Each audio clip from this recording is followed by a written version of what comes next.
Are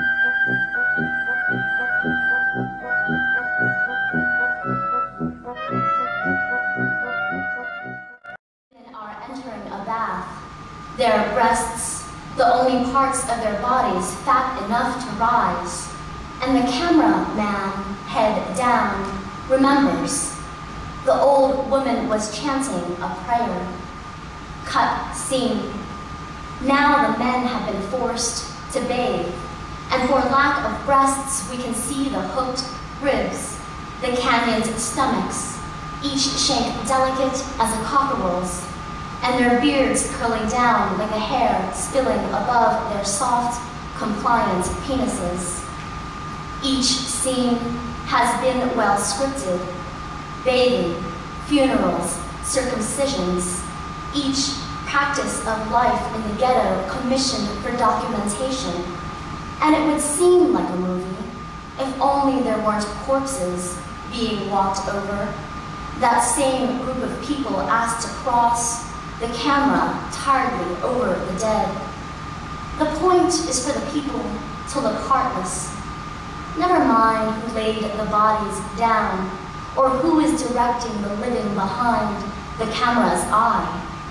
They are faceless, free of noise as the women and men walking now, or washing and weeping, the Wehrmacht inked only in their wet eyes each time these unpracticed actors look accidentally right into the lens.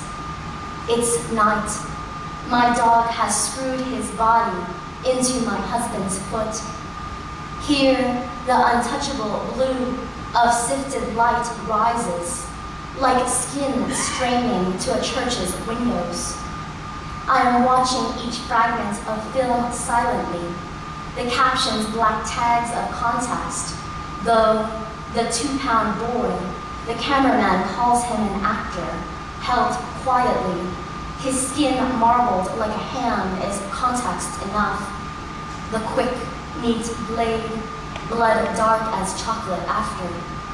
I never learn if the boy lives, though I really should ask, lives after what? Survive the circumcision, suffer working the graves. Your uncle, brother, the girl who hid crackers in her waistband, whom you could have loved if only her jaw wasn't symboling her teeth now, her face in the skull barely visible. Ashes still fall in the Philippines from Pinatubo, sinking to desks like dandruff. We watched the powder drifting above us, thought at last we were witnessing snow. We were kids. What did we know? We only held our palms open, crying for our mothers to look, look. In Miyagi, the tide arches like the eyebrow of an angry woman. Walls break, people run, and in the middle of this, I imagine a girl also bearing her expectant palms, her lifeline, love line, crevices seeking water. I have woken without the sun, only these fragments of film strobing to light the different edges of our room. Dog here, the tail of a cat cresting like a wave before it drops, with the rest of its body off the bed. I cannot see the entirety of my husband's shape, only the rising and falling of his breast. What passes above me I cannot name, though I recognize it partly as grief, partly as thirst, and in my soreness I remember my mother stitched secret pockets to my pants. She hid coins, notes, pressed the paper and cold circles to my skin. My mother practiced safety, taught me to fear each dark sedan pulling near the sidewalk. So when my brother dropped with fever in Stanford, I laid his head on my lap, refused every neighbor who tried to lift him up. Memories jolt us in the marrow of night like thirst.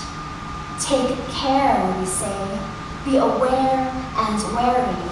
Tug the latex tightly down the tip, and in chakra, I trace the impossible spirals, For how could such builders have taken care? My mother walks the emptied rooms in the house of my puberty, dragging her fallen leg. Her husband and children have left. It's just, your dad works so much, she says. Easters, Christmases, Saturdays and Sundays.